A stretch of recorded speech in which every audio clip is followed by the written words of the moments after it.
नमस्कार दोस्तों, विहांस इंस्टीट्यूट के यूट्यूब चैनल पर आपका स्वागत है। तो लास्ट लेक्चर में हमने देखा था कि संधि के कितने भेद हैं, स्वर संधि किसे कहते हैं, व्यंजक संधि किसे कहते हैं और विसर्ग संधि किसे कहते हैं। तो आज के लेक्चर में हम स्टार्ट करेंगे समास किसे कहते हैं, समास के कितने भेद होते हैं, समासिक पद किसे कहते हैं, संधि और समास में अंतर क्या है, और जो भी समास के भेद हैं उन भेदों को पहचानने के लिए उनमें क्या क्या नियम है, किस तरीके से वो समास कहलाएंगे, वो हम इस लेक्चर में जानेंगे। तो दोस्तों, सबसे पहले हम देखते हैं कि समास होता क्या है, समास बना कैसे, या समास का अर्थ क्या होता है। तो यहाँ पे आप देखेंगे कि समास जो है, समास बना है सम प्लस अर्थ, सम प्लस आस। किससे बना है? सम प्लस आस। एक सेकेंड।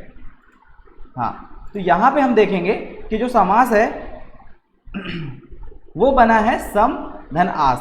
सम धन आस मतलब होता है पास रखना। यहाँ पे शब्दों को जब पास रखा जाता है या शब्दों का संक्षिप्तीकरण किया जाता है वो कहलाता है समास, मतलब उसी का अर्थ होता है समास। ठीक है, अब हम यहाँ पे देखेंगे कि समास कहते किसे हैं। तो यहाँ पे आप देखेंगे दो या दो से अधिक शब्दों अथवा पदों को मिलाकर, दो या दो से अधिक शब्दों और पदों को मिलाकर उनके बीच आई विभक्ति चिन्हों को छोड़कर नया शब्द बनाने की प्रक्रिया को समास कहते हैं। ठीक है, तो यहाँ पे आप ध्यान रखिएगा, यहाँ पे दो चीजें हैं। क्या कौन कौन सी चीजें? शब्दों अथवा पदों को मिलाकर, मतलब क्या हो रहा है यहाँ पे, कोई दो शब्द या दो से अधिक शब्द या पद मिलकर क्या कर रहे हैं, समास बन रहे हैं। और यहाँ पे एक चीज लिखी है, विभक्ति चिन्हों। अब विभक्ति चिन्हों को जानने के लिए आपको कारक समझना पड़ेगा। ठीक है, कि कारक किसे कहते हैं, कारक के कितने भेद होते हैं और किस तरीके से कारक के विभक्ति चिन्ह होंगे जिनको मिलाकर जिनसे मिलकर समास का विग्रह किया जाता है, और जब उन्हें हटाया जाता है तो वो समास बन जाते हैं। ठीक है, तो यहाँ पे हम सारी चीजें देखेंगे कि किस तरीके से समास बना। तो यहाँ पे आप डेफिनेशन समझ लीजिए कि दो या दो से अधिक शब्दों अथवा पदों को मिलाकर उनके बीच आई विभक्ति चिन्हों को छोड़कर नया शब्द बनाने की प्रक्रिया क्या कहलाती है, वो कहलाती है समास। जैसे आप यहाँ पे देखेंगे, यहाँ पे क्या है, प्रेम सागर। अब इसका जब समास विग्रह करेंगे तो ये बनेगा प्रेम का सागर। ठीक है, तो दोस्तों यहाँ पे हम कुछ चीजें जानेंगे। जैसे आपको यहाँ पे समझ नहीं आ रहा होगा कि यहाँ पे शब्दों और पदों से मतलब क्या है। ठीक है, तो देखिए यहाँ पे जब भी हम समास का विग्रह करते हैं तो विग्रह करते समय वो क्या कहलाते हैं, वो सामाजिक पद कहलाते हैं। अब शब्दों और पदों में डिफरेंस क्या है, तो वो हम यहाँ पे देखेंगे कि जब भी क्या होता है कि जैसे मान लीजिए यहाँ पे देखते हैं कि कोई शब्द लिखा। ठीक है, अब जैसे हमने यहाँ पे कोई सा भी शब्द लिख दिया, जैसे मान लीजिए यहाँ पे हम लिख देते हैं रमेश। ठीक है, तो रमेश क्या है, अभी कोई सा एक नॉर्मल शब्द हो गया यहाँ पे, पर इसका कोई एक पर्टिकुलर अर्थ नहीं निकल पा रहा है। यहाँ पे हम कोई सी क्रिया जोड़ेंगे या कुछ भी करेंगे तो वो क्या बनेगा, वो एक वाक्य बनेगा, वाक्य में बदलेगा। लेकिन जब तक ये यहाँ पे सिर्फ रमेश है, वो क्या है, वो एक शब्द ही है। लेकिन जब कभी भी किसी शब्द का किसी वाक्य में परिवर्तन होता है या वाक्य बन जाता है तो वो किस में बदल जाता है, वो क्या हो जाता है, पद में परिवर्तित हो जाता है। तो पद मतलब क्या होता है कि शब्द में क्या होता है, शब्द का तो कई अर्थ हो सकते हैं, लेकिन जो पद होता है, पद का जब वाक्य में प्रयोग हो जाता है तो वो क्या कहलाता है, वो कहलाता है पद। और इन्हीं सामासिक पदों से हम क्या करते हैं, समास बनाते हैं, या इन्हीं सामासिक पदों से हम क्या करते हैं, समास का विग्रह करते हैं। ठीक है, तो यहाँ पे आप समास समझ गए कि समास मतलब होता है किसी भी शब्द का जिनमें विभक्ति चिन्ह होती है उनका संक्षिप्तीकरण करना और उसके बाद सामासिक पदों से समास बनाना। ठीक है, तो यहाँ पे आप समास समझ गए। अब हम आगे देखेंगे कि आप लास्ट लेक्चर में आप लोगों ने देखा होगा कि हमने संधि पढ़ी थी, इस लेक्चर में हम समास पढ़ रहे हैं। तो संधि और समास में डिफरेंस क्या है, यहाँ पे संधि और समास में हम डिफरेंस का पता करेंगे। तो यहाँ पे आप देखिए कि कुछ छोटे छोटे डिफरेंस है जो हम यहाँ पे जानेंगे। तो लास्ट लेक्चर में हमने आपको पढ़ाया था कि संधि क्या होती है। तो संधि दो वर्णों के मेल से जो भी विकार उत्पन्न होता है वो क्या कहलाती है, संधि कहलाती है। और यहाँ पे क्या है, दो या दो से अधिक शब्दों अथवा पदों को मिलाकर जो भी नया शब्द बनता है वो क्या कहलाता है, समास कहलाता है। तो यहाँ पे पहला डिफरेंस जान जाइए कि समास दो या दो के अधिक शब्दों से मिलकर बना होता है, और संधि जो होती है संधि क्या होती है, वो दो वर्णों के मेल से बनी होती है। ठीक है, तो यहां पर ये पहला डिफरेंस हो गया। अब आप आगे देखेंगे कि जो समास है, समास में क्या होता है, समास में विभक्ति चिन्ह का लोप होता है। वो हम इसी लेक्चर में आगे बताएंगे कि किस प्रकार से विभक्ति चिन्ह का लोप होगा और किस तरीके से नया समास बनेगा। ठीक है, अब तो यहाँ पे आप देख लिए कि समास में क्या होता है, समास में विभक्ति चिन्ह का लोप होता है, और संधि में क्या होता है, संधि में वर्णों का रूप परिवर्तित हो जाता है। जैसे हमने आपको बताया था कि आ और आ मिलके क्या बनते हैं, बड़ा आ बनाते हैं। ठीक है, ई और ई मिलके क्या बनाते हैं, बड़ी ई बनाते हैं। तो ये दो वर्णों के मेल से क्या हो रहा है, इनका रूप परिवर्तित हो रहा है। तो समास में विभक्ति चिन्हों का लोप होता है और संधि में क्या होता है, संधि में वर्णों का रूप परिवर्तित हो जाता है। तो यहाँ पे हमने दूसरा अंतर देख लिया। अब देखिएगा कि एक बेसिक डिफरेंस क्या होता है कि समास, जैसा कोई सा भी समास हुआ, उस समास में संधि तो हो सकती है, ठीक है, लेकिन किसी भी संधि में आपको समास नहीं मिलेगा। समझ में आया? मतलब कोई सा भी समास का वर्ड लेके, जैसे आप प्रेम सागर हो गया या कोई सा भी ऐसा शब्द हुआ, उसमें कहीं ना कहीं संधि तो मिल जाएगी आपको, लेकिन किसी भी संधि में समास नहीं हो सकता है। मतलब कोई भी संधि में आपको समास नहीं मिलेगा। तो ये आप तीसरा डिफरेंस जान जाइएगा। मतलब ये डिफरेंस मैं आपको इसलिए बता रहा हूँ क्योंकि एमपीपीएससी में 3 मार्कर में डायरेक्ट पूछ लेता है कि संधि और समास में आप 3 अंतर लिखिए। तो ये ऐसे अंतर है जहाँ पे आपको बहुत अच्छे नंबर मिलेंगे, क्योंकि क्या करते हैं बच्चे, कई बार 3 मार्कर लिखते हैं तो वो कोई सा भी बिल्कुल नॉर्मल सा डिफरेंस लिख देते हैं, जो उतना 3 मार्क्स लाने के लिए उतना इम्पैक्टफुल नहीं रहता है। इसलिए आप एक ऐसा अंतर लिखिए जो बहुत ही स्पष्ट हो और संधि और समास के अंतर को बताने के लिए बहुत ही ज़्यादा आवश्यक हो। ठीक है, अब यहाँ पे आप देखेंगे कि समास में क्या होता है, समास में पदों का विग्रह होता है।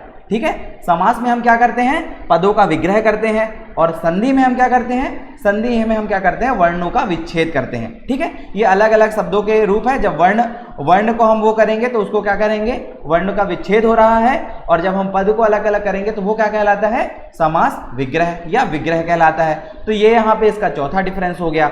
अब आप एक चीज और देखेंगे कि समास क्या होता है। जब भी हम समास को बनाते हैं या समास को लिखते हैं तो वहां पे क्या होता है, जो शब्दों का मेल होगा, जो भी सामासिक पदों का मेल होगा, वो क्या होगा, वो सार्थक होना बहुत ही आवश्यक है। मतलब उनका कोई ना कोई अर्थ निकलना बहुत ही आवश्यक है। किंतु कई बार ऐसा देखने को मिलता है कि जब भी हम संधि विच्छेद करते हैं तो उसमें क्या होता है, उसमें कई बार जब ऐसे वर्ण हो जाते हैं या ऐसे अक्षर आ जाते हैं जिनका कोई मतलब नहीं होता, मतलब वो बिना अर्थ के होते हैं अथवा निरर्थक होते हैं। तो समास में क्या होता है, समास में सार्थक शब्दों का मेल होता है, और संधि में कई बार, मतलब हर बार ही नहीं, मैक्सिमम बार क्या होता है, सार्थक शब्द ही होते हैं, लेकिन कई बार ऐसा भी होता है कि निरर्थक वर्ण भी आ जाते हैं जिनका कोई अर्थ नहीं होता है, उन वर्णों का भी मेल होता है। तो यहाँ पे आप समझ गए कि समास में सार्थक शब्दों का मेल होगा और संधि में क्या होगा, संधि में निरर्थक वर्णों का मेल होगा। तो यहाँ पे आप संधि और समास में अंतर समझ गए। आप इसको तैयार रखिएगा कि आपसे कभी भी ये 3 मार्कर में पूछा जाए तो आप संधि और समास में अंतर बता सकें। ठीक है, अब हम देखेंगे कि क्या होता है कि समास के भेद कितने होते हैं।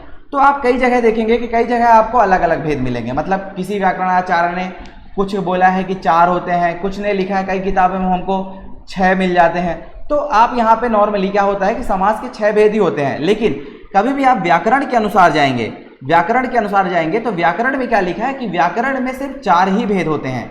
समास के कितने भेद होते हैं, 4 भेद होते हैं। इसके पहले मैं आपको कुछ चीजें बता देता हूं, आप वो समझ जाइएगा कि समास जो होता है, समास में सामासिक पद होते हैं। ठीक है, सामासिक पद होते हैं। ठीक है, मतलब क्या है, 2 या 2 के अधिक पदों को मिलाकर ही क्या बनता है, समास बनता है। तो जब समास बनेगा तो समास में 2 पद होते हैं। जैसे हम ये एग्जाम्पल देख लेते हैं यहाँ पे, जैसे यहाँ पे क्या हुआ, प्रेम का सागर। ठीक है, अब क्या होता है कि यहाँ पे क्या दिया है, आपको दिख रहा है, प्रेम दिख रहा है, सागर दिख रहा है।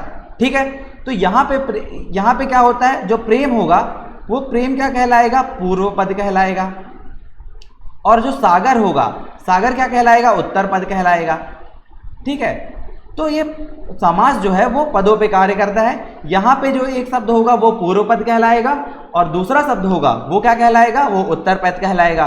ठीक है, लेकिन क्या होता है, अब जब आप समास पढ़ेंगे या समास के भेद आगे देखेंगे तो आपको 2 शब्द मिलेंगे। एक क्या होता है, एक होता है प्रधान और दूसरा होता है गौण। ठीक है, इसी के आधार पर ही हम पूरे के पूरे समास के भेद को डिफरेंशिएट करते हैं कि कब कौन सा पद प्रधान होगा, कौन सा पद गौण होगा। तो प्रधान और गौण का अर्थ क्या होता है? क्या होता है, जब भी कोई शब्द होगा, अगर उसमें कोई प्राइमरी शब्द है अथवा कोई भी प्राथमिक शब्द होगा जिसकी महत्वता ज़्यादा होगी, वो क्या कहलाएगा? वो प्रधान शब्द कहलाएगा। और जो दूसरा शब्द होगा, जो कोई सा भी पद होगा, वो क्या होगा? गौण। गौण मतलब वो उतना महत्व नहीं होगा जो पहला पद है या दूसरा पद है, उत्तर पद होगा या पूर्व पद होगा, जो भी उनमें से वो होगा, उनमें से एक पद प्रधान होगा और दूसरा पद गौण होगा। कुछ समास में हमको दोनों पद प्रधान मिलेंगे, कुछ समास में हमको दोनों पद प्रधान नहीं भी मिलेंगे। तो इस तरीके से पूरा का पूरा समास चलता है। ठीक है, पूर्व पद, उत्तर पद और किसी में प्रधान होगा, किसी में गौण होगा। ठीक है, तो ये क्या है, ये कुछ चीजें जो है वो ध्यान देने योग्य बातें हैं। ठीक है, अब हम आगे आते हैं। अब आपको ये प्रधान, गौण या उत्तर पद या पूर्व पद अच्छे तरीके से समझ में आएगा जब हम इसके क्या भेद देखेंगे। ठीक है, तो आगे देखिए आप कि समास में 6 भेद बताए गए हैं। ठीक है, समास में कौन कौन से भेद बताए गए हैं? सबसे पहला देखिए अव्ययी भाव समास, दूसरा द्वंद्व समास, तीसरा बहुब्रीहि समास, चौथा तत्पुरुष समास, पांचवा कर्मधारय समास और छठवां क्या होगा? द्विगु समास। ठीक है, तो इस तरीके से बहुत सारी किताबों में आपको मिलेगा कि समास के 6 भेद होते हैं। लेकिन अगर डीप स्टडी की जाए या कहीं कहीं ऐसी जगह देखा जाए तो व्याकरण के अनुसार समास के सिर्फ 4 भेद ही बताए गए हैं। और वो 4 मुख्य भेद कौन कौन से हैं? अव्ययी भाव समास, द्वंद्व समास, बहुब्रीहि समास और तत्पुरुष समास। ठीक है दोस्तों, ये 4 भेद आपको यहाँ पर बताए गए हैं। ठीक है, अब आप सोच रहे होंगे कि कर्मधारय समास और द्विगु समास ये कहाँ गए, ये कहाँ से आए? तो मैं आपको बता दूं कि तत्पुरुष समास के उपभेद ही क्या कहलाते हैं? कर्मधारय समास ये हो गया, और दूसरा क्या हो गया? दूसरा हो गया द्विगु समास। ठीक है, तो ये किसके अंतर्गत ही आएंगे? ये आएंगे तत्पुरुष समास के अंतर्गत। अब आप यहाँ पे कुछ बेसिक डिफरेंस जान जाइए कि इन समास को पदों के अनुसार किस तरीके से डिफरेंशिएट किया गया है। तो आप सबसे पहले देखेंगे कि अव्ययी भाव समास जो है उसमें क्या होता है? उसमें पूर्व पद प्रधान होता है। ठीक है, और उत्तर पद जो होगा वो गौण होगा। मतलब यहाँ पे किसकी प्रधानता रहती है? पूर्व पद की प्रधानता रहती है। ठीक है, अब जब दूसरा देखेंगे द्वंद्व समास, तो द्वंद्व समास में क्या होता है? द्वंद्व समास में दोनों पद क्या होते हैं? प्रधान होते हैं। मतलब दोनों पद की महत्वता क्या होती है? समान होती है। ठीक है, अब आप देखेंगे कि बहुब्रीहि समास, तो बहुब्रीहि समास में क्या होता है? बहुब्रीहि समास में दोनों पद क्या होते हैं? अप्रधान होते हैं। मतलब दोनों पद ही उतने महत्व नहीं होते हैं। क्या होता है? उन पदों से एक तीसरा अर्थ निकलता है जो कि किसी संज्ञा के रूप में होगा। वो जब हम बहुब्रीहि समास पढ़ेंगे तो वो आपको अच्छी तरीके से समझाया जाएगा। ठीक है, अब उसके बाद क्या होता है? तत्पुरुष समास। तो तत्पुरुष समास में क्या होता है? उत्तर पद प्रधान होता है और जो उसका पूर्व पद होगा, तत्पुरुष समास का पूर्व पद होगा, वो क्या होता है? वो गौण होता है। ठीक है, तो ये यहाँ पे बेसिक डिफरेंस हो गया, जहाँ पे हमने समास को 4 भेद में बांटा। और 4 भेद कौन कौन से हुए? अव्ययी भाव समास, द्वंद्व समास, बहुब्रीहि समास और तत्पुरुष समास। और तत्पुरुष समास के अंतर्गत ही हमने 2 भेद और देखे, वो कौन कौन से हैं? कर्मधारय समास और द्विगु समास। ठीक है, तो यहाँ पे आप समझ गए कौन सा पद प्रधान होगा, किसमें दोनों पद प्रधान होंगे, किसमें दोनों पद अप्रधान होंगे और किसमें उत्तर पद प्रधान होगा। तो ये चीजें आप याद रखिएगा। अब हम देखेंगे कि किस तरीके से अव्ययी भाव समास होता है, द्वंद्व समास होता है, बहुब्रीहि समास होता है, तत्पुरुष समास होता है। ठीक है दोस्तों, अब आप यहाँ पे देखिए कि अव्ययी भाव समास में क्या बोला जा रहा है। तो यहाँ पे आप देखेंगे अव्ययी भाव समास जब हम पढ़ेंगे तो उसमें लिखा है कि जो समास पद अव्यय की तरह काम करे। मतलब अव्यय क्या होता है कि कोई भी ऐसा पद जिसका मतलब या जिसका अर्थ सदैव एक ही रूप में रहे, मतलब अपना कभी वो रूप बदले ना। ठीक है, तो वही कहलाता है अव्ययी भाव समास। तो यहाँ पे आप देखिए जो समास पद अव्यय की तरह काम करे अर्थात अपना रूप कभी भी बदले ना, मतलब एक ही रखे, तो वो क्या कहलाता है? वो कहलाता है अव्ययी भाव समास। अब हमने आपको पहले ही बताया था कि अव्ययी भाव समास में पूर्व पद क्या होता है? वो प्रधान होता है और उत्तर पद क्या होता है? वो गौण होता है। ठीक है, तो ये चीज आप याद रखिएगा। अब आप देखिएगा कि अव्ययी भाव समास की पहचान कैसे की जाती है। ठीक है, तो कुछ ऐसे शब्द हैं जो अव्ययी भाव समास की पहचान करने में सहायता प्रदान करते हैं। उनमें से कुछ शब्द आप यहाँ पे देखिएगा, जैसे यथा आ गया, आ गया, प्रति, वी, भर, हर, अनु, वे, बा, दर और यावत। और भी ऐसे कुछ शब्द होंगे जो, बाकी ये मुख्यतः ये शब्द होते हैं जो अव्ययी भाव समास को पहचानने में आपकी सहायता करेंगे। जैसे आप यहाँ पे देख रहे होंगे यथाशक्ति, यथाशक्ति। ठीक है, तो यथा क्या है यहाँ पे, यथा कभी भी अपना रूप बदलेगा नहीं, वो हमेशा समान ही रहेगा या एक रूप ही रहेगा। अब यथा का मतलब क्या होता है, एक समान, मतलब एक ही जैसा रहे। ठीक है, तो यहाँ पे आप देखेंगे यथाशक्ति, तो इसमें कौन सा समास होगा, इसमें अव्ययी भाव समास होगा। भर पेट मतलब पेट भरकर, दरअसल। ठीक है, जैसे यहाँ पे क्या होगा, यहाँ पे आप देखेंगे यथासंभव, यथासंभव मतलब जितना संभव हो। ठीक है, तो इसमें भी कौन सा समास होगा, अव्ययी भाव समास होगा। अब जैसे गांव गांव में क्या होगा, हर गांव की बात चल रही है। ठीक है, यहाँ पे तो यहाँ पर भी अव्ययी भाव समास होगा। ठीक है, जैसे यहाँ पे हर है ना, जैसे हर गांव आ गया, हर गांव को आप जब अलग अलग करेंगे तो उसमें क्या क्या होगा, मतलब हर गांव मतलब गांव की बात कर रहे हैं अपन, है ना। तो यहाँ पे क्या होगा, यहाँ पे इसका जो वो होगा समास विग्रह, वो गांव में होगा। और इस तरीके से हम क्या करेंगे, अव्ययी भाव को समझ लेंगे। ठीक है, तो यहाँ पे आपको अव्ययी भाव समास समझ में आया, जिसमें क्या होता है, पूर्व पद प्रधान होगा और उत्तर पद क्या होता है, उत्तर पद गौण होता है। ठीक है, अब आप यहाँ पे देखिएगा, अब हम आगे बढ़ते हैं, यहाँ पे देखते हैं द्वंद्व समास। ये द्वंद्व समास क्या होते हैं, तो यहाँ पे आप देखेंगे कि जिस सामासिक पद में 2 या 3 संज्ञाएं हों तथा उनके बीच और, ये कुछ शब्द हैं, और, तथा, अथवा, या, किंतु, परंतु हो, वहां पर क्या होता है, वहां पर क्या होता है, द्वंद्व समास होगा। ठीक है, तो यहाँ पे आप क्या बोल रहा है, जिस सामासिक पद में 2 या 3 संज्ञाएं हों अथवा क्या हो, उनके बीच कुछ ऐसे शब्द जोड़े, जैसे और हो गया, तथा हो गया, अथवा हो गया, या, किंतु, परंतु, ऐसे कुछ शब्द आए तो वो समास कैसा होगा, वो समास द्वंद्व होगा। अब द्वंद्व समास में मैंने सबसे पहले आपको क्या बताया था कि द्वंद्व समास में दोनों पद प्रधान होते हैं। क्या होंगे, दोनों पद प्रधान होंगे। ठीक है, ये मेन मूल चीज है। जैसे आप देखेंगे माता पिता, माता पिता एक, दोनों क्या है, दोनों ही क्या है, दोनों की प्रधानता बहुत ही है, मतलब दोनों ही अपने अपने रूप में बहुत ही महत्व रखते हैं। ठीक है, तो यहाँ पे क्या है, यहाँ पे दोनों पद प्रधान होंगे और इस तरीके से ये क्या हो जाएगा, ये द्वंद्व समास हो जाएगा। ठीक है, तो यहाँ पे आप कुछ उदाहरण देख लिए, जैसे आपने देखा माता पिता। ठीक है, तो माता और पिता। अब हमने क्या बताया था आपको कि जब हम समास विग्रह करें तो उसमें और, तथा, अथवा, किंतु, परंतु, या ऐसे शब्द आए तो वो क्या कहलाएंगे, वो द्वंद्व समास के विग्रह के अंतर्गत ही आएगा। सुख दुख, सुख और दुख, धर्माधर्म, धर्म या अधर्म। ठीक है, तो यहाँ पे या आ गया। इस तरीके से हम पहचान सकते हैं कि ये क्या होगा, ये होगा द्वंद्व समास। अब देखिए क्या है कि द्वंद्व समास के अंतर्गत आप सोच रहे होंगे कि किस तरीके से हम उनमें या लगाएं या और लगाएं। जैसे धर्म और अधर्म ये भी तो लिख सकते थे, लेकिन या ही क्यों लगा। तो यहाँ पे क्या है, यहाँ पे द्वंद्व समास के कुछ भेद बताए गए हैं। ठीक है, तो वो भेद को आप देखिए तो वहां पे आपको समझ में आएगा कि कहाँ पे आपको और लगाना है, कहाँ पे आपको क्या या लगाना है। तो इस तरीके से आप चीजों को समझ सकते हैं। जैसे यहाँ पे 3 भेद द्वंद्व के भेद हैं। जैसे आप पहला देखेंगे कौन है, इतरेतर द्वंद्व समास, समाहार द्वंद्व समास और वैकल्पिक द्वंद्व समास। तो इतरेतर के अंतर्गत देखेंगे कि विग्रह करते समय क्या हो, जब और शब्द जोड़ा जाता है तो वो कहलाता है इतरेतर द्वंद्व समास। जैसे राजा रानी, तो क्या हो जाएगा, राजा और रानी दोनों पद प्रधान है, दोनों की महत्वता एक समान है। तो इस तरीके से यहाँ पे और जुड़ेगा। अब समाहार क्या होता है, तो दोनों पद मिलकर, जब भी कभी दोनों पद मिलकर एक समूह का बोध कराएं। जैसे आप कभी जाते हैं, बहुत सारे ऐसे शब्द बोलते हैं कि यार हम वहां गए थे, वहां घर वगैरह दिखे हमको। तो घर वगैरह मतलब वहां पर एक घरों का समूह दिखा।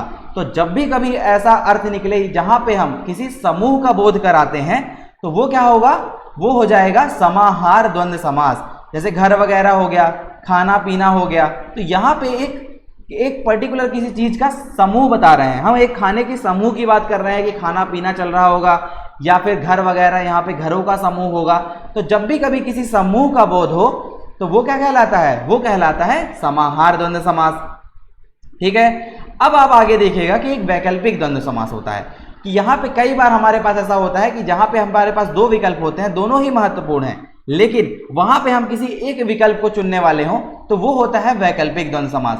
अब क्या होता है कि जब भी हम कभी विग्रह करेंगे या विग्रह करते समय या फिर अथवा शब्द लगाते हो, कौन कौन से शब्द, या लगाएं या अथवा लगाएं, तो ये क्या हो जाएगा, ये हो जाएगा वैकल्पिक द्वंद्व समास। जैसे पाप और पुण्य, ठीक है, अब पाप पुण्य यहाँ पे डैश का चिन्ह तो लगा है, लेकिन ये यहाँ पे क्या है, यहाँ पे वैकल्पिक है, या तो पाप चुनो या तो पुण्य चुनो, ठीक है, यहाँ पे दोनों की महत्वता एक समान नहीं है, लेकिन यहाँ पे हम उसको क्या कर रहे हैं, विकल्प के रूप में देख रहे हैं। तो यहाँ पे क्या हो जाएगा, पाप या पुण्य, इधर उधर, इधर या उधर, जैसे कहीं हम बोलते हैं ना इधर जाना है या उधर, तो यहाँ पे भी या का उपयोग हो रहा है। यहाँ पे हमको एक विकल्प चुनना है कि हमको या तो इधर जाना है या तो उधर जाना है। तो इस तरीके से यहाँ पे एक वैकल्पिक द्वंद्व समास बनेगा और यहाँ पे हम क्या करेंगे, इधर या उधर को या शब्द का प्रयोग करेंगे और यहाँ पे आपका वैकल्पिक द्वंद्व समास बन जाएगा। ठीक है, तो यहाँ पे आपने द्वंद्व समास के तीन भेद देख लिए, इतरेतर द्वंद्व समास, समाहार द्वंद्व समास और वैकल्पिक द्वंद्व समास। अब आप आगे बढ़िएगा, अब आप यहाँ पे हम तीसरा भेद देखेंगे, बहुब्रीहि समास क्या होता है। ठीक है, तो बहुब्रीहि समास में आप देखिएगा कि इस समास में पहली चीज हमने क्या बताई थी आपको कि यहाँ पर क्या होता है, यहाँ पर कोई भी पद प्रधान नहीं होता है, मतलब जो भी पद होंगे, दोनों पद होंगे, वो प्रधान नहीं होते हैं। ठीक है, यहाँ पे क्या होता है, अपने पदों से भिन्न किसी संज्ञा का विशेषण होता है। मतलब किसी संज्ञा का विशेषण मतलब किस तरीके से देख लिया जाए, जैसे यहाँ पे एक एग्जांपल है, एक दंत, एक है दंत जिसका। अब यहाँ पे तीसरा अर्थ निकल रहा है, सबको पता है कि एक दंत किसका है, वो गणेश जी का है। अब गणेश जी यहाँ पे किसके रूप में कार्य करेंगे, एक संज्ञा के रूप में कार्य करेंगे, लेकिन ये एक ऐसा है जो वहां पर समास में, बहुब्रीहि समास में वो तीसरे अर्थ के रूप में काम करता है, लेकिन जब हम उसका विग्रह करेंगे तो वहां पर ऐसा कोई भी मतलब नहीं आएगा कि हम उससे उसका मतलब निकाल पाएं। ठीक है, जैसे एक दंत है तो एक है दंत जिसका, यहाँ पे कहीं भी गणेश जी का जिक्र आया नहीं आया, लेकिन हम जिस समाज में रहते हैं जहाँ पे हमें ऐसी चीजें पता है, जहाँ पे एक है दंत जिसका मतलब क्या निकलता है, वो गणेश जी ही निकलता है। तो यहाँ पे क्या होता है, यहाँ पर संज्ञा की विशेषता बताई जाती है, मतलब संज्ञा के विशेषण के रूप में ही कार्य होता है, वही कहलाता है क्या, वो कहलाता है बहुब्रीहि समास। ठीक है, तो यहाँ पे आप समझ गए बहुब्रीहि समास। बहुब्रीहि समास में क्या होता है, कोई भी पद प्रधान नहीं होता है, अपने ही पदों से भिन्न किसी संज्ञा का विशेषण होता है। ठीक है, अपने ही पदों से भिन्न किसी संज्ञा का विशेषण होगा, वही कहलाता है बहुब्रीहि समास। आप यहाँ पर एग्जाम्पल पे देखिए, एक दंत, एक है दंत जिसका, अर्थात गणेश जी का एक दंत होता है। अब क्या लिखा है, चंद्रशेखर, चंद्र है शिखर पर जिसके, मतलब किसके शिखर पर, किसके सर पर चंद्र है, तो वो हम देखते हैं कि शिव जी के शिखर पर क्या होता है, चंद्र होता है। यहाँ पे शिव जी एक किसके रूप में है, संज्ञा के रूप में है, और संज्ञा की विशेषता कौन बतला रहा है, समास विग्रह। ठीक है, तो समास जब विग्रह करेंगे तो वो संज्ञा की विशेषता बतलाएगा। तो यहाँ पे क्या बोला जा रहा है कि चंद्र है शिखर पर जिसके, ठीक है, अर्थात शिव जी। तो यहाँ पे आप समझ गए कि बहुब्रीहि समास किस तरीके से कार्य करेगा, इसमें कोई भी पद प्रधान नहीं होगा, जो तीसरा अर्थ निकलेगा वो एक संज्ञा के रूप में होगा, और जो विग्रह होगा वो मतलब जो संज्ञा की विशेषता बतलाएगा वही उसका विग्रह होगा। ठीक है, तो यहाँ पे आप बहुब्रीहि समास समझ गए। अब हम आगे देखेंगे कि तत्पुरुष समास क्या होता है। तो हमने आपको जब भेद बताया था तो उसी में ही बताया था कि तत्पुरुष समास क्या होता है। तो तत्पुरुष समास ही क्या होता है, वो होता है जिसका उत्तर पद प्रधान होता है। ठीक है, तो जिस समास में उत्तर पद प्रधान हो, ठीक, उसे हम तत्पुरुष समास कहते हैं। जिस समास में उत्तर पद प्रधान हो उसे हम तत्पुरुष समास कहते हैं। इनके विग्रह में कर्ता और संबोधन कारकों को छोड़कर सभी विभक्तियां लगती हैं।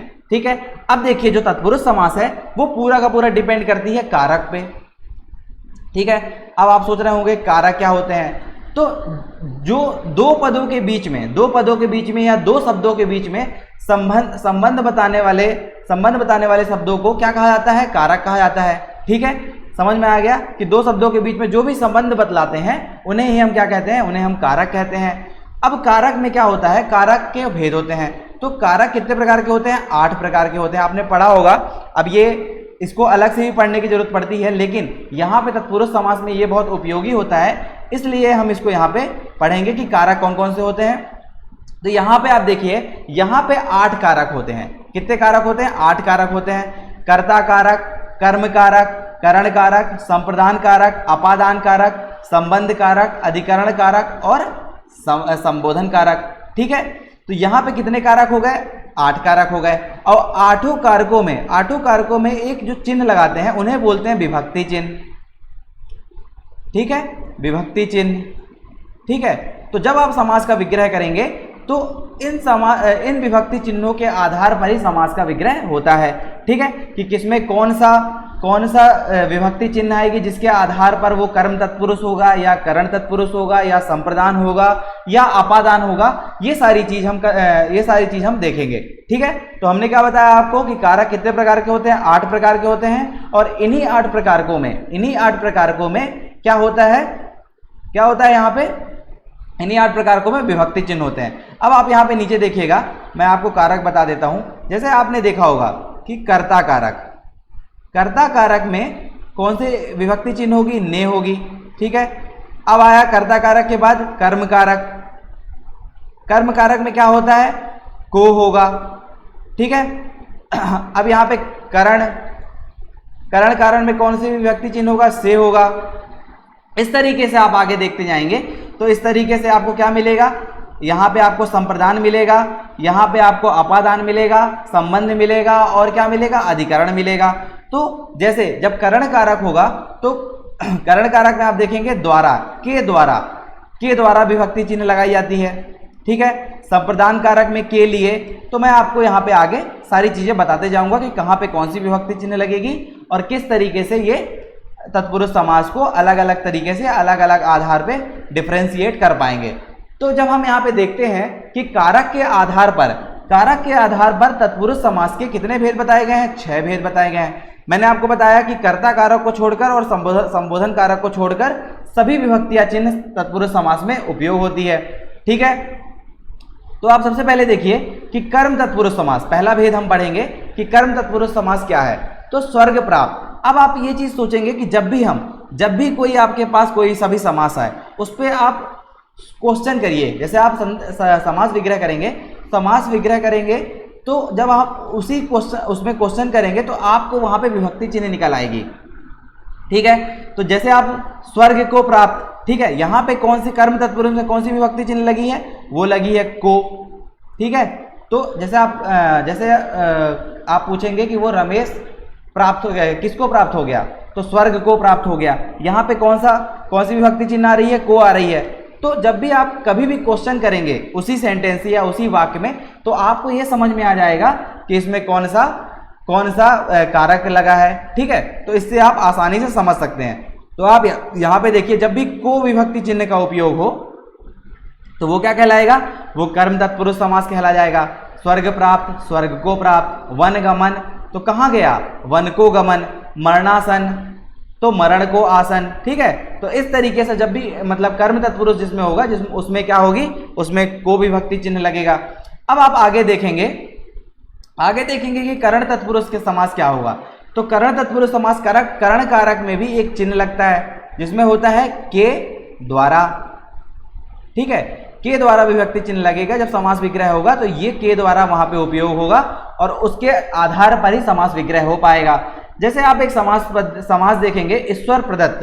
अब यहाँ पे आप जब इसका समास विग्रह करेंगे तो वो क्या होता है? ईश्वर के द्वारा प्रदत्त, मतलब ईश्वर के द्वारा दिया गया। ठीक है, तो किसके द्वारा दिया गया? ईश्वर के द्वारा दिया गया। तो यहाँ पे करण तत्पुरुष आ जाएगा। तुलसी कृत, किसके द्वारा कृति की गई? तुलसी के द्वारा की गई।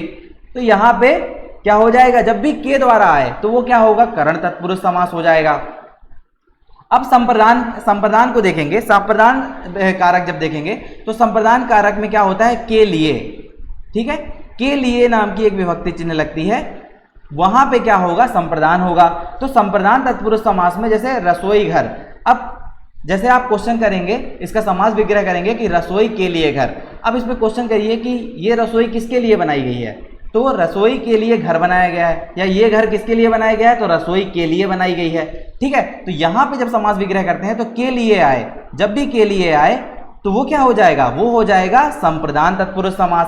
ठीक है, देशभक्ति, तो किसके लिए भक्ति? देश के लिए भक्ति। विद्या के लिए आलय, तो किसके लिए आल है? विद्यालय, तो वो विद्या के लिए आल है, तो वो विद्यालय हो गया।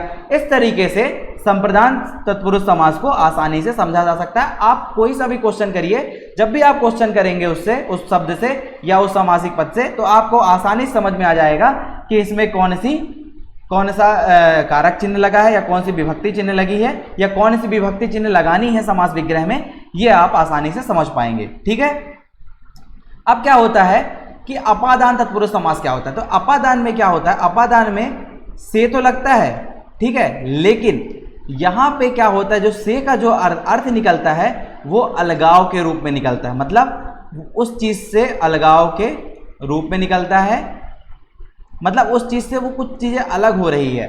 जैसे धर्म भ्रष्ट है, अब धर्म से भ्रष्ट है, तो धर्म से भ्रष्ट है, तो इस चीज पे क्या हो रहा है? एक अलगाव का रूप आ रहा है। ठीक है, तो जब भी अपादान कारक लगेगा उसमें एक अलगाव का रूप आएगा, है ना, मतलब वो चीज अलग हो रही है उससे। तो इससे आप समझ लेंगे कि इसमें अपादान कारक लगा है, या वो समास कौन सा होगा? अपादान तत्पुरुष समास होगा। ठीक है, तो धर्म से भ्रष्ट, ऋण मुक्त, मतलब ऋण से क्या हो गया? मुक्त हो गया, मतलब अलग हो गया ना, ऋण क्या हो गया? अलग हो गया, मुक्त हो गया, तो उससे क्या हो गया? वो ऋण से मुक्त हो गया। तो इस तरीके से यहाँ पे क्या होगा? जब भी अलगाव की भावना जागे या अलगाव का अर्थ निकले, तो वहां पे क्या होगा? वहां पे होगा अपादान तत्पुरुष समास। ठीक है, अब आप आगे देखिए कि जब संबंध तत्पुरुष समास हो, तो यहां पे क्या होगा? कौन सी विभक्ति चिन्ह होगी? संबंध कारक में का की, रारी, रारी रे, काकी के, है ना, ये इस तरीके के विभक्ति चिन्ह लगते हैं, काकी के, रारी रे। ठीक है, तो संबंध कारक में क्या होता है? इस तरीके के विभक्ति चिन्ह का उपयोग होता है, और इसी से जब हम समास विग्रह करेंगे तो वो कौन सा समास हो जाएगा? संबंध तत्पुरुष समास। तो जैसे राजा महल, राजमहल, ठीक है, राजमहल क्या हो गया? अब वहां पे उसको आप समास विग्रह करेंगे तो क्या अर्थ निकलता है? राजा का महल, राजकुमार, राजा का कुमार। ठीक है, तो इस तरीके से का की के आए या रारी रे आए, जब भी समास विग्रह करने में ऐसी विभक्ति चिन्हों का उपयोग हो तो वो क्या होगा? वो होगा संबंध तत्पुरुष समास। ठीक है, अब आप देखेंगे कि अधिकरण तत्पुरुष समास, तो अधिकरण कारक में दो विभक्ति चिन्ह लगती हैं, तीन विभक्ति चिन्ह लगती है, में, पे और पर। ठीक है, ये तीन विभक्ति चिन्ह लगेगी। इससे आप समझ जाएंगे कि कौन सा समास होगा, इसमें तत्पुरुष समास होगा, वो कौन सा? अधिकरण तत्पुरुष समास होगा। तो यहाँ पे आप देखेंगे, एग्जाम्पल पे देखेंगे, गृह प्रवेश, तो गृह के अंदर जा रहे हैं हम। ठीक है, तो गृह में प्रवेश, या आप बीती, तो आप पर बीती। तो जब भी कभी में, पे, पर ऐसी विभक्ति चिन्ह का उपयोग हो तो वो समास किस पे होगा? वो अधिकरण तत्पुरुष समास होगा। आप यहाँ पे देख रहे होंगे कि जो भी कारकों या जो भी विभक्ति चिन्ह का उपयोग हुआ है वो किस में हुआ है? वो हुआ है सिर्फ और सिर्फ तत्पुरुष समास में। ठीक है, तो कारकों का उपयोग किस में होगा? वो होगा आपके तत्पुरुष समास में ही। अब हम आगे देखेंगे कि तत्पुरुष समास के दो भेद थे, कर्मधारय समास और द्विगु समास। इसको अलग से भी पढ़ सकते हैं, 6 भेद या 4 भेद के अंदर किसी भी अंतर्गत पढ़ा जा सकता है। तो यहाँ पे आप देखेंगे कि कर्मधारय समास होता क्या है। तो आप यहाँ पे देखेंगे इसका पूर्व पद, जो पूर्व पद होगा वो विशेषण के रूप में कार्य करेगा, लेकिन वो जो विशेषण कार्य करेगा वो संख्यावाचक ना हो, मतलब संख्यावाचक को छोड़कर कोई सभी विशेषण आए वो पूर्व पद होगा, और जो उत्तर पद होगा वो विशेष्य होगा, मतलब उस शब्द की विशेषता बतला रहा होगा, वो कहलाता है मतलब विशेषण की विशेषता जो बताते हैं वो कहलाते हैं विशेष। ठीक है, तो यहाँ पे आप देखेंगे कि इसमें पूर्व पद क्या होगा? वो होगा विशेषण, और उत्तर पद क्या होगा? उत्तर पद होता है विशेष्य होता है, तो वही कहलाते हैं कर्मधारय समास। इसमें याद रखने वाली मुख्य बात यह है कि वो जो विशेषण, जो पूर्व पद हो, जो विशेषण है वो क्या हो? वो संख्यावाचक ना हो। ठीक है, संख्यावाचक ना हो, ये चीज आप याद रखिएगा। ठीक है, तो जैसे नील कमल है, तो नीला है जो कमल, मतलब कमल कैसा है? नीला है। ठीक है, यहाँ पे क्या है कि नीला मतलब जो पूर्व पद है उसकी वो विशेषण के रूप में कार्य करेगा, है ना, और जो उत्तर पद है वो विशेष्य के रूप में काम करेगा। तो नील कमल क्या हो गया? नीला है जो कमल। चंद्रमुख हो गया, चंद्र के समान मुख, मतलब मुख किसके समान है? वो चंद्रमा के समान है। कृष्ण सर्प, तो कृष्ण के समान सर्प। यहाँ पे हम जब भी कभी पूर्व पद विशेषण हो और उत्तर पद विशेष्य हो तो वो क्या कहलाएगा? वो कहलाएगा कर्मधारय समास। ठीक है, समझ गए आप? अब हम देखेंगे इसका छठवां भाग कि द्विगु समास क्या होता है। ठीक है, तो इसमें क्या बोला जा रहा है कि इसमें पूर्व पद क्या हो, पूर्व पद जो हो वो क्या हो, संख्यावाचक हो, संख्यावाचक विशेषण हो। ठीक है, संख्यावाचक विशेषण हो। ये याद रखिएगा आप कि कर्मधारय समास में संख्यावाचक विशेषण छोड़कर जितने भी संख्या विशेषण आए वो क्या होंगे, कर्मधारय समास के अंतर्गत होंगे। और द्विगु समास में क्या होगा, द्विगु समास में पूर्व पद होगा जो होगा संख्यावाचक विशेषण होगा। ठीक है, और जो उत्तर पद होगा वो विशेष ही होगा। ठीक है, तो यहाँ पे आप देखेंगे, उदाहरण पे देखेंगे कि जैसे क्या है, नवरस सप्तऋषि। तो नवरस में क्या हो रहा, पहला जो वाचक है वो नव है, मतलब नौ आपको समझ में आ रहा होगा कि नौ चीजों की बात की जा रही है, 9 रसों की बात की जा रही है। तो यहाँ पे एक संख्यावाचक आ रहा है, वो क्या होगा, द्विगु समास आएगा। तो नवरस क्या है, 9 रसों का समूह। ये समूह की भी बात करते हैं कई बार। ठीक है, मतलब किसी चीज का समूह भी बता रहे हैं। ठीक है, तो यहाँ पे आप सप्तऋषि देखेंगे, मतलब 7 ऋषियों का समूह या सप्त ऋषियों का समूह। तो यहाँ पे आप समझ पा रहे होंगे कि पहला जो पूर्व पद होगा वो क्या होगा, संख्यावाचक विशेषण होगा, और जो अपना उत्तर पद होगा वो होगा विशेष्य होगा। ठीक है, तो इस तरीके से हम और भी एग्जाम्पल देख ले। त्रिलोक हो गया, यहाँ पे तीन अर्थ के रूप में समझ पा रहे होंगे कि आप, यहाँ पे त्रिलोक हो गया। पंचामृत 5 के रूप में संख्यावाचक है, चौराहा 4 के रूप में, दोबारा 2 के रूप में। ठीक है, तो इस तरीके से क्या है, जो पूर्व पद होगा वो होगा संख्यावाचक विशेषण।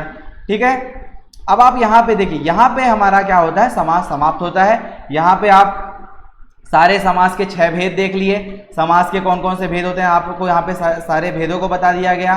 किस तरीके से कारक चिन्ह की सहायता से आप तत्पुरुष समास पहचानेंगे। ठीक है, तत्पुरुष समास पहचानेंगे।